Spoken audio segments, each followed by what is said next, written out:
Oh yeah, we're doing it. We're finishing it today, damn it. Final installment, and really, it's a weird feeling because today we're kind of finishing our Halloween Ends coverage.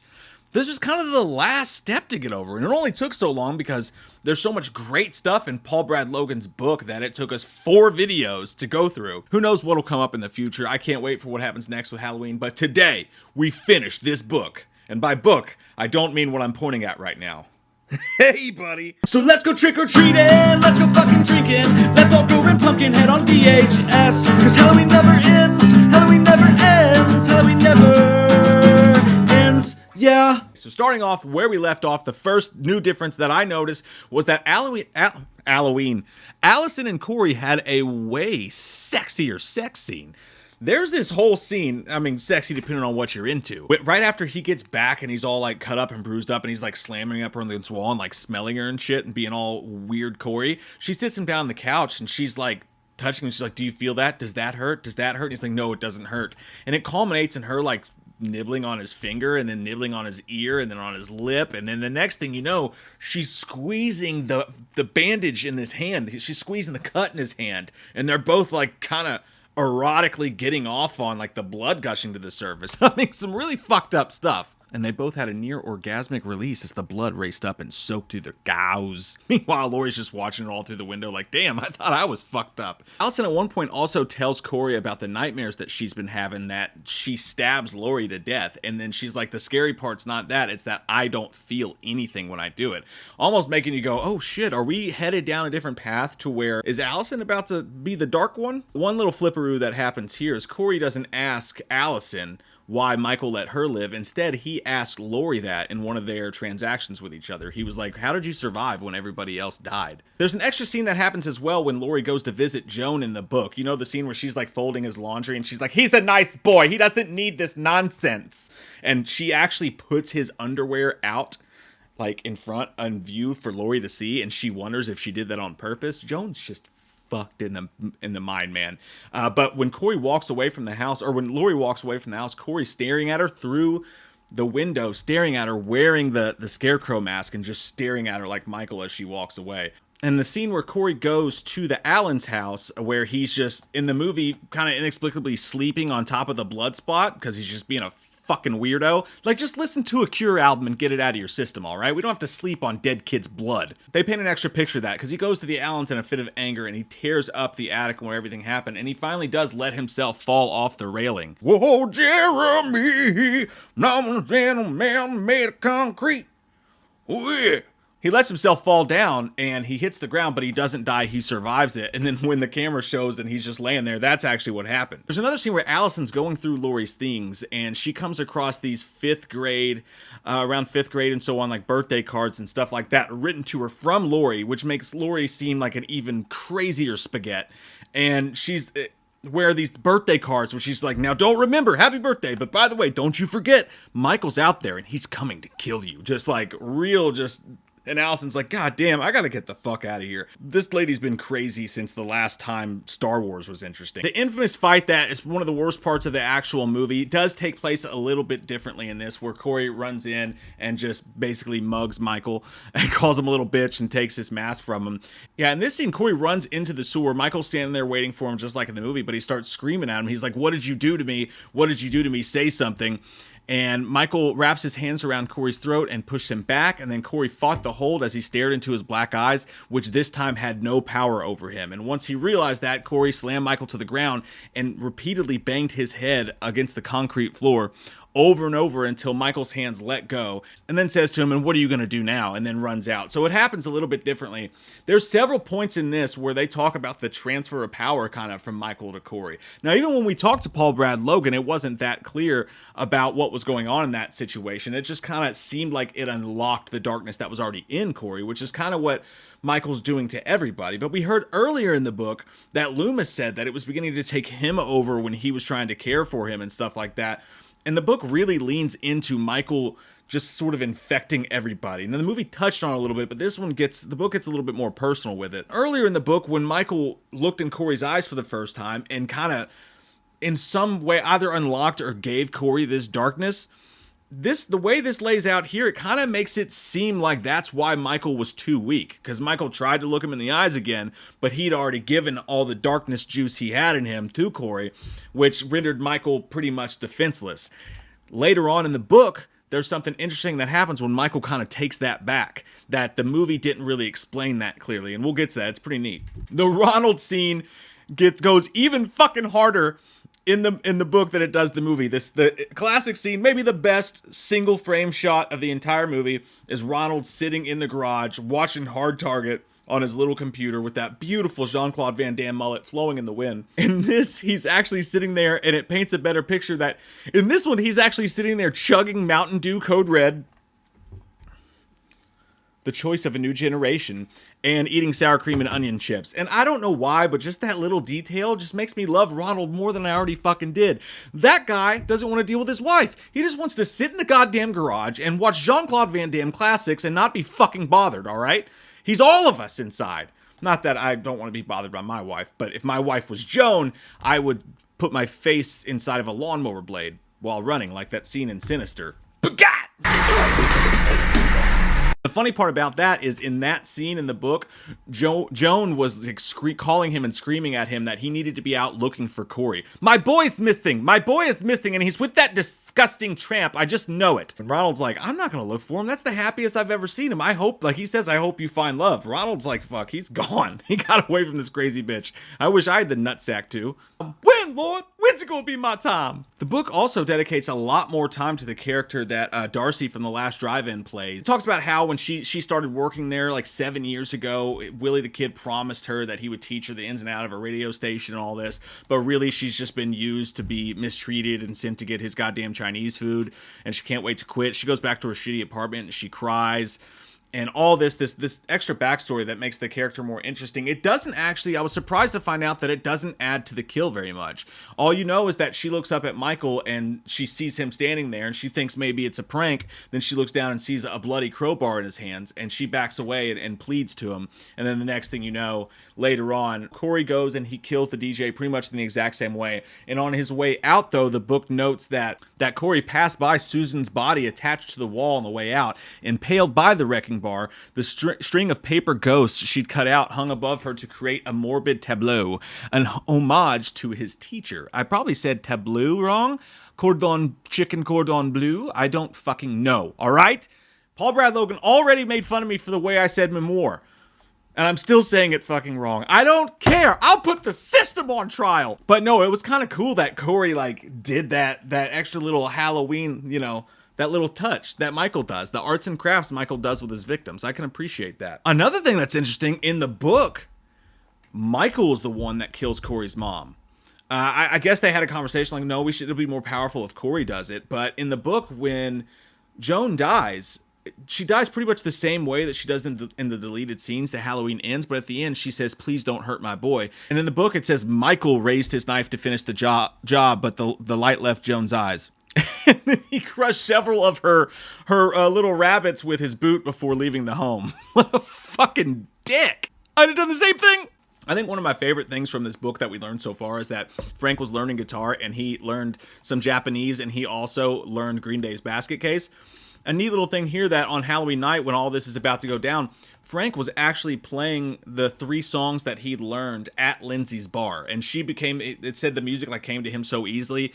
And she's watching him. She actually tears up and has to go outside and smoke a joint just like calm her down because she's thinking about all the stuff that they've been through. Some really nice character work there between Frank and Lindsay's characters that wasn't in the movie. And also, who the fuck doesn't want to see Will Patton play acoustic guitar and sing as Sheriff Hawkins?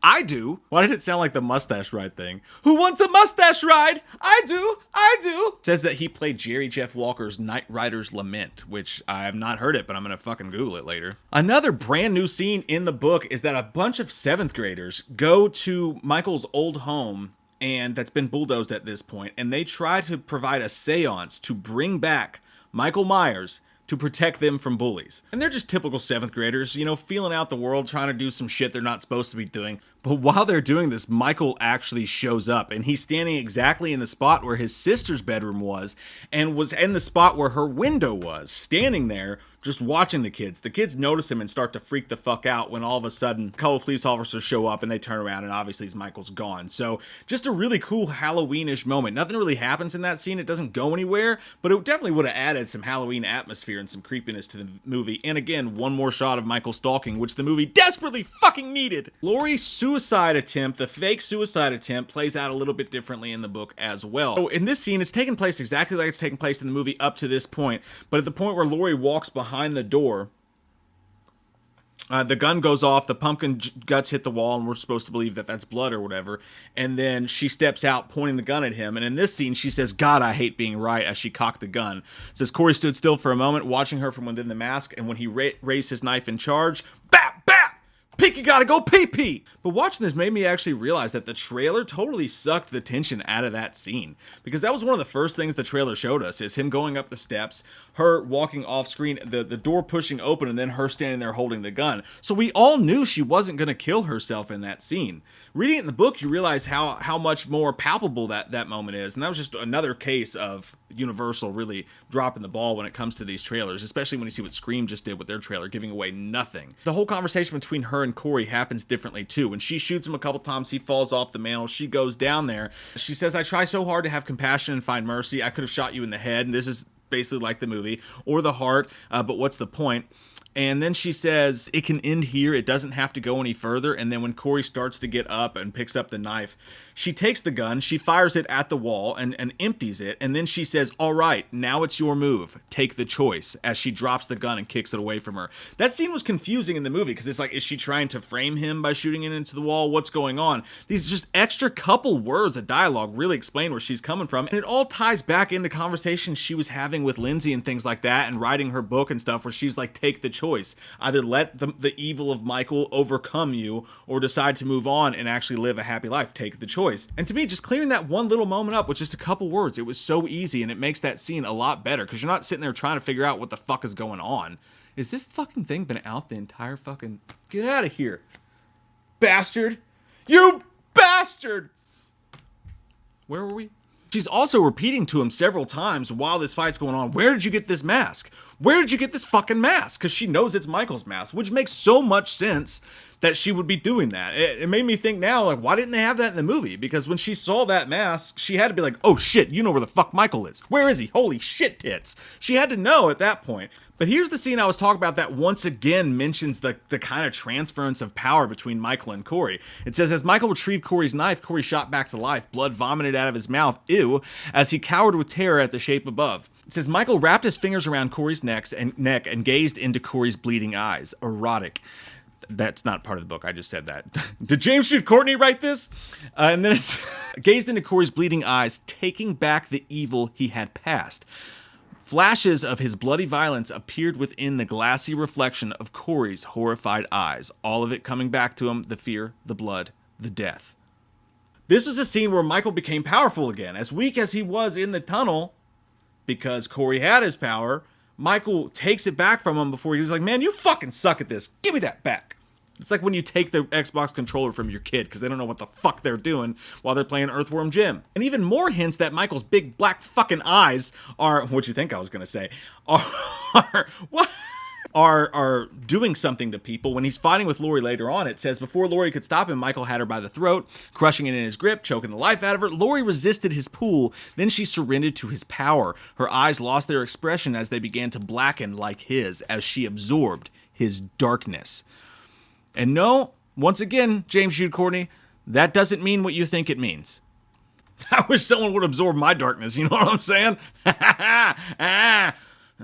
And here we get our first taste that this book may end a little bit differently than this movie, with a not so fucking happy ending. As they take Michael's corpse, Christmas tree Clark Griswold style, to the junkyard to turn it into hamburger meat. All that happens the same. But at the end, while Laurie's got her hand on the button that makes Michael squishy hamburger juices, Allyson walks up to her and she's like, "Hey, I love you."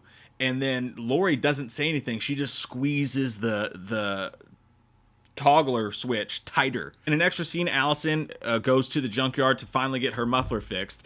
Corey completely misunderstood what she meant the first time she asked that, and this time she went to actually have that done, but it still worked out for everyone. The new guys running the shop, you see they have a little memorial to Ronald surrounded by Mountain Dew Code Reds and his favorite poker hat, which is pretty neat. And they tell her, hey, why don't you take Corey's motorcycle?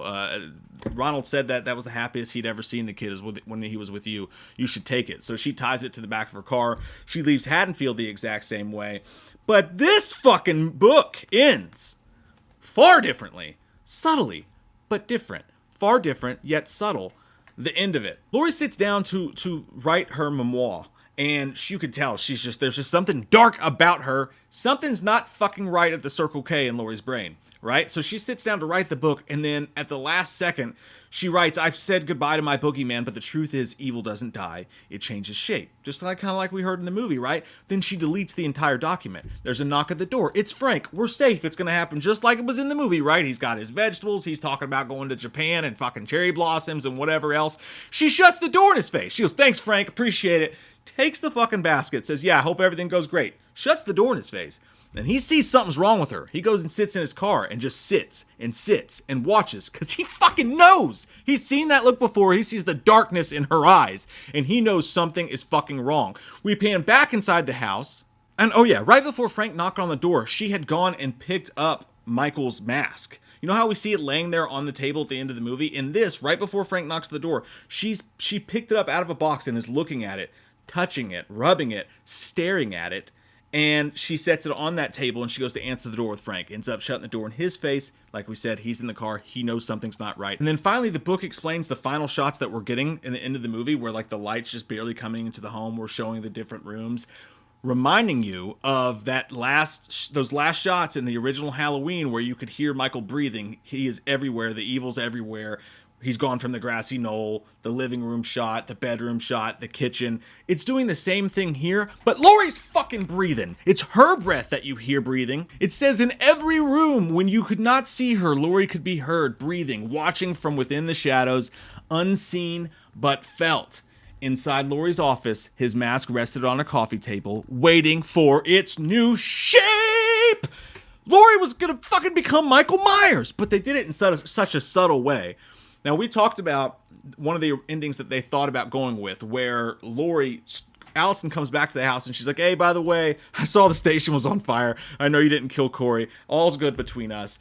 And Lori starts to choke her in this ending and starts to kill her, and like there's the blackness in her eyes. Allyson escapes, and then Lori says, go while you still can, and slams the door shut. And it's more like in your face and abrasive, the way that the alternate ending was. I actually kind of dig this. I'm not 100% ready to say that I want that yet, because now we're living in our minds in a world where we have to know that Lori's taken this evil over, and Lori, for better or worse, is the new Michael Myers.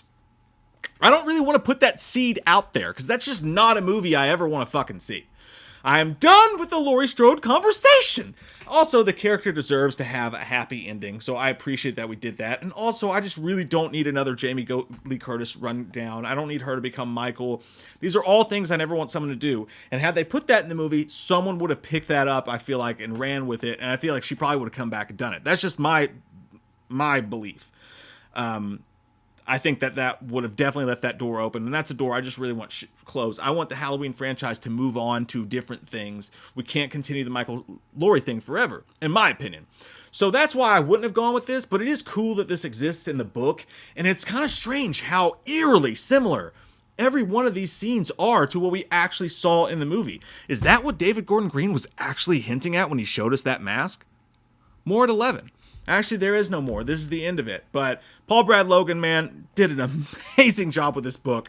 Again, check out all 4 videos. There's so many more Michael kills. There's so much more Michael presence. There's scenes that are far better explained. What a job. What a job this book is. It is officially my favorite of the 3 novelizations, and I thought all 3 of the novelizations were great. We had a great time talking to every writer who did all these novelizations in the interviews that we've had with them. All amazing gentlemen, super nice guys, and they did a great job writing these books. So, This is the one that really, really would have made the movie so much better, though, and it patches so many holes. I'm going to put a link down below to where you guys can buy the book and get it for yourself. There's so much stuff, little nuances and stuff like that, that you should really read or listen to the audiobook or check it out yourself for yourself. But it's been a fucking blasty blast going over this with you guys. And if you like going over stuff like this, if you like taking deep dives into Halloween and Scream and all that stuff and unmade scripts and novelizations and the news and stuff like that, if that's stuff that really gets you going, you like that stuff about movies,